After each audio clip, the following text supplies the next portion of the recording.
नमस्कार दोस्तों, स्वागत है आपका अपना YouTube channel Chanakya with railway surgeon में।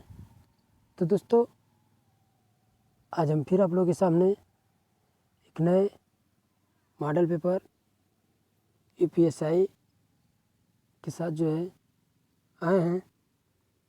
तो दोस्तों, वीडियो को पूरा अंत तक ज़रूर देखिएगा, क्योंकि मैंने इसमें जो है एक से बढ़ के एक इम्पोर्टेंट जो है क्वेश्चन रखा है। देखिए ज़रूर, वीडियो आपको पसंद आएगा। तो चलिए क्वेश्चन तक बढ़ते हैं। और दोस्तों, बता दें कि आज का हमारा पहला क्वेश्चन क्या है। देखिए, ये जो मॉडल पेपर है, जो यूपीएसआई निरस्त हल पत्र जो है 19/7/2017 और द्वितीय पाली का है। तो देखिए, बता दें कि पहला हमारा क्वेश्चन है हिंदी का। और बता दें कि जितने भी मैं मॉडल पेपर जो है आपको प्रोवाइड कराता हूँ, हर एक जो है यूपीएसआई का जो है होता है। क्यों कि जो है जितने भी मॉडल पेपर जो है बनते हैं, वो जो है जितने एग्ज़ाम कराए गए यूपीएसआई के, उसके जो है लिए जाते हैं। चलिए आज का हमारा पहला क्वेश्चन देखिए हिंदी से, कि जो हिंदी भाषा का लिपि क्या है। तो जो हिंदी भाषा का लिपि है वो क्या है, देवनागरी है। और बता दो कि हिंदी भाषा की लिपि देवनागरी है। यह एक आक्षरिक लिपि है जो बाएं से दाएं तरफ लिखी जाती है। अगला क्वेश्चन है, देखिए कि हरिवंश राय बच्चन को किस कृति के लिए जो है साहित्य अकादमी पुरस्कार दिया गया। तो ऑप्शन नंबर बी, दो चट्टानें, जो इनकी उपन्यास है, इसके लिए जो है हरिवंश राय बच्चन को जो है साहित्य अकादमी पुरस्कार दिया गया। चलिए अगले क्वेश्चन तो बढ़ते हैं कि, और बता दो कि जो हरिवंश राय बच्चन को उनकी काव्य कृति दो चट्टानें के लिए 1968 में जो है साहित्य अकादमी जो है पुरस्कार से सम्मानित किया गया था। और अगला क्वेश्चन है कि साहित्य के क्षेत्र में प्रथम नोबेल पुरस्कार किसे मिला। तो जो साहित्य के क्षेत्र में प्रथम नोबेल पुरस्कार मिला वो रविंद्रनाथ टैगोर जी को मिला। और बता दूं कि रविंद्रनाथ टैगोर को जो है वर्ष 1913 में उनकी कृति गीतांजलि पर नोबेल पुरस्कार प्राप्त हुए। और गीतांजलि जो है बांग्ला भाषा में लिखी गई है, जो नोबेल पुरस्कार प्राप्त करने वाले प्रथम भारतीय थे। अगला क्वेश्चन है कि सूरदास की रचना नहीं है। इसमें से आपको ऑप्शन नंबर 4 है, इसमें बताना है कि कौन इसमें सूरदास की जो है रचना नहीं है।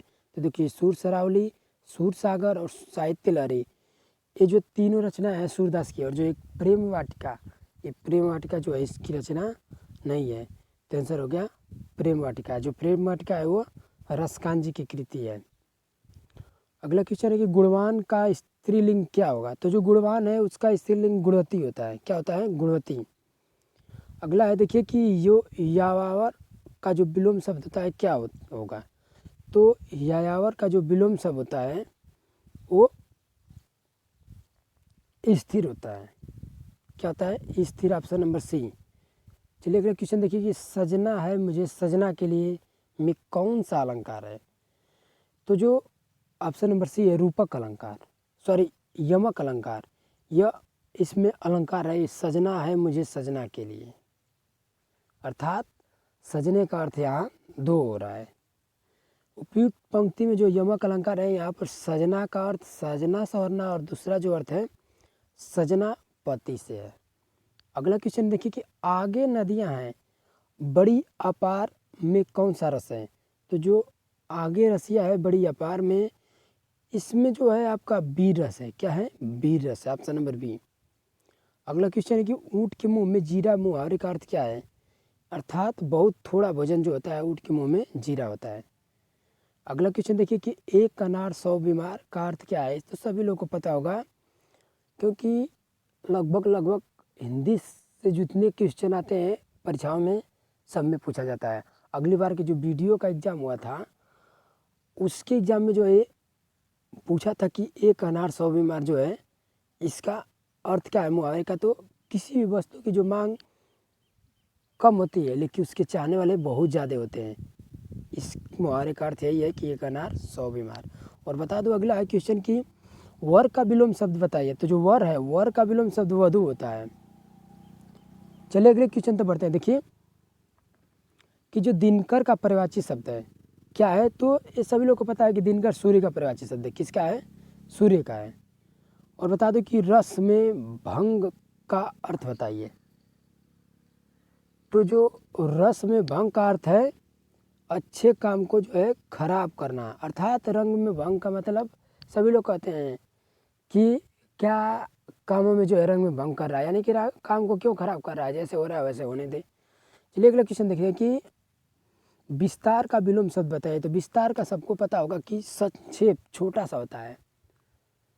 किसी भी जो है शब्दों का विस्तार करना होता है और उसे संक्षेप में लिखना, तो वही होता है कि विस्तार का विलोम शब्द संक्षेप होता है। अगला क्वेश्चन देखिए कि और बता दो कि विस्तार का जो विलोम संक्षेप होता है तथा लघु दीर्घ का तथा छोटा बड़ा होता है। सॉरी, लघु का छोटा, दीर्घ का अर्थ होता है बड़ा, यानी इसका विलोम होता है सूक्ष्म या स्थूल।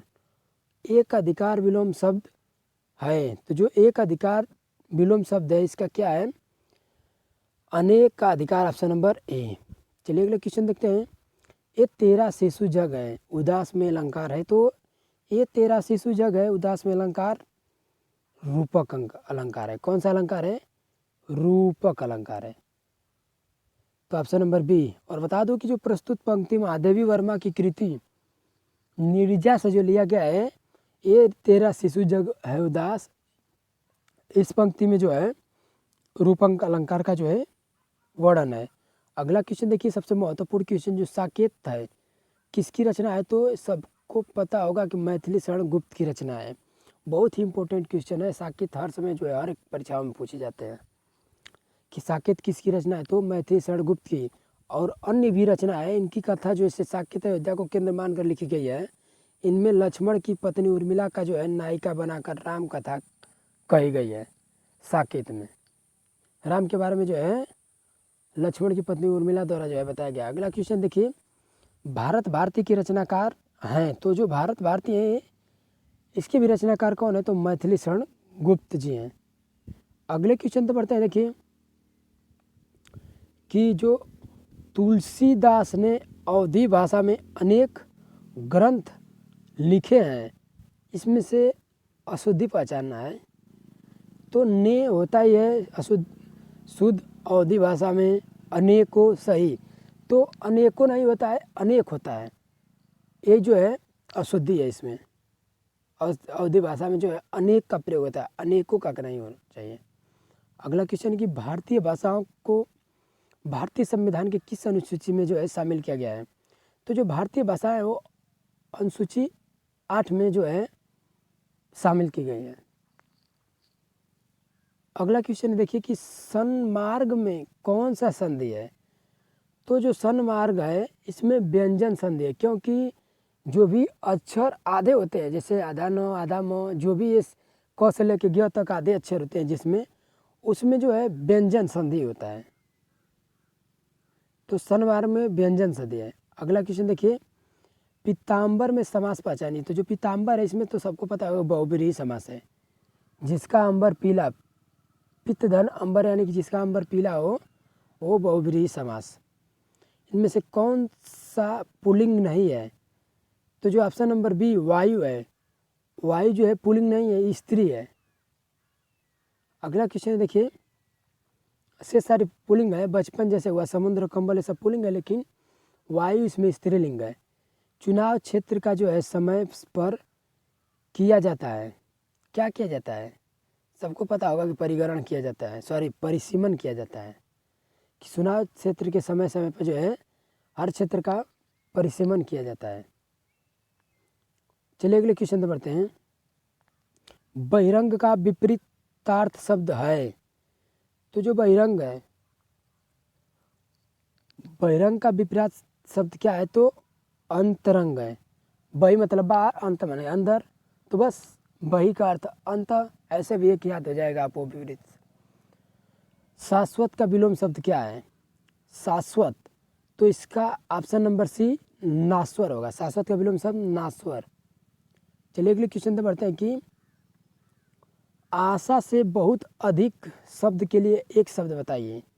तो आशा से बहुत अधिक शब्द के लिए एक शब्द जो आपका है आशातीत है। क्या है? आशातीत है। अगला क्वेश्चन देखिए, रस कितने प्रकार के होते हैं? ये सभी को पता होता है कि रस 9 प्रकार के होते हैं। कौन कौन होते हैं देख लीजिए। भरत मुनि ने जो है काव्य के अनुसार तत्व के रूप में रस की जो है प्रतिष्ठा करते हुए बताया कि पहला श्रृंगार रस, दूसरा हास्य रस, तीसरा रौद्र, चौथा करुण रस, पांचवा वीर रस, छठवां अद्भुत रस, सातवां विभद्य रस तथा भयानक नाम से अनेक 8 वेदों का स्पष्ट उल्लेख किया गया है। विद्वानों का मानना है कि उन्होंने शांत नामक रस जो है 9वें स्थान पर रखा है। चलिए अगला क्वेश्चन है कि कान फूकने का अर्थ क्या है? अर्थात कान फूकना का मतलब सबको पता होता है कि चुगली करना, नहीं किसी के प्रति किसी की बात को जो है किसी के कानों में या किसी से कह दिया जाता है, यानी वही कान फूकना होता है, यानी चुगली कर दिया है, सामने वाले दोनों जो है लड़ेंगे। चलिए अगला क्वेश्चन है कि विहंगम दृष्टि का अर्थ क्या है? तो जो विहंगम है इस दृष्टि का अर्थ सम्यक दृष्टि है। क्या है? सम्यक दृष्टि। और बता दो कि देवदास के लेखक कौन है? तो जो देवदास के लेखक थे सत्येंद्र नाथ बनर्जी, शरद चंद्र चटर्जी, और 2 ऑप्शन है देख लीजिए, मैथिली शरण गुप्त और देवकीनंदन खत्री। तो जो शरद चंद्र थे वो जो है इसके जो हैं देवदास के जो है लेखक हैं। और बता दूं कि चटर्जी को ही चट्टोपाध्याय भी कहते हैं, अर्थात इन्हें जो है शरद चंद्र चट्टोपाध्याय भी कहते हैं। अगला क्वेश्चन है कि अग्निपथ किसकी रचना है? हरिवंश राय जो बच्चन है इनकी बहुत ही महत्वपूर्ण जो रचना है अग्निपथ है। अगला है देखिए, आँख का पर्यायवाची क्या नहीं है? यानी कि आँख का पर्यायवाची होता है चक्षु होता है, नयन होता है, लोचन होता है, दीर्घ लोचन होता है, दृष्टि होता है, लेकिन इसमें जो है एक अक्ष दिया है, यही जो है आँख का पर्यायवाची शब्द नहीं है। चलिए अगला क्वेश्चन देखिए कि भीष्म साहनी को जो है साहित्य अकादमी किस रचना के लिए मिला? तो जो भीष्म साहनी है इनको जो है तमस उपन्यास के लिए जो है 1975 में साहित्य अकादमी पुरस्कार से सम्मानित किया गया था। चलिए अगला क्वेश्चन देखिए कि कितने पाकिस्तान के लेखक हैं? तो जो इसमें से पाकिस्तान के लेखक हैं, कितने पाकिस्तान जो रचना है उसके लेखक कौन है? तो इसमें जो ऑप्शन नंबर 1 कमलेश्वर दास जी हैं, ये जो है कितने पाकिस्तान नामक उपन्यास के जो है लेखक हैं।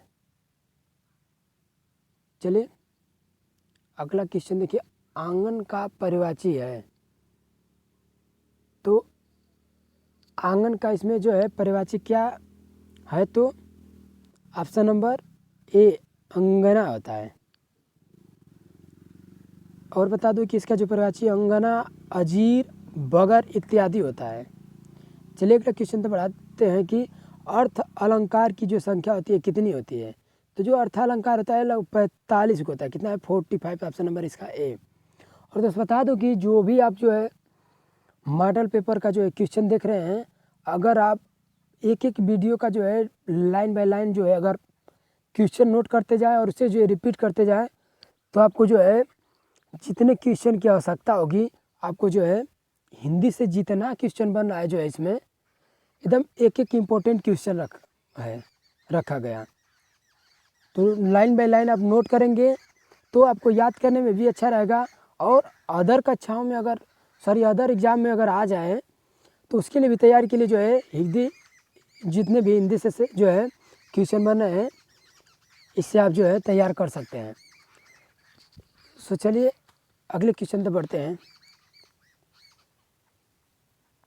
विशेषण की विशेषता कौन बताता है? तो सबको पता होगा कि जो विशेषण की विशेषता बताने वाले होता है वह विशेष्य कहलाता है। विशेष्य तो जिसकी विशेषता बताई जाती है उसे विशेष्य कहते हैं। अगला क्वेश्चन देखिए कि जिसकी पत्नी मर गई उसे क्या कहते हैं? तो जिसकी पत्नी मर गई वो सबको विधुर कहते हैं, और जिसका पति मर जाता है उसे विधवा कहते हैं। चलिए अगला क्वेश्चन देखिए कि संस्कृत भाषा में जो है अक्षरों की संख्या कितनी है? तो संस्कृत भाषा में जो अक्षरों की संख्या है कितनी है? 49, 49 है। और बता दूं कि संस्कृत वर्णमाला में 49 अक्षर, जिसमें 14 स्वर, 33 व्यंजन एवं 2 स्वराश्रित हैं। ठीक है, चलिए अगला क्वेश्चन है, सॉरी हिंदी से जो है आज का इतना क्वेश्चन आया। फिर अगले वीडियो में जो है हिंदी से जितने क्वेश्चन बनेंगे आपको प्रोवाइड कराए जाएंगे।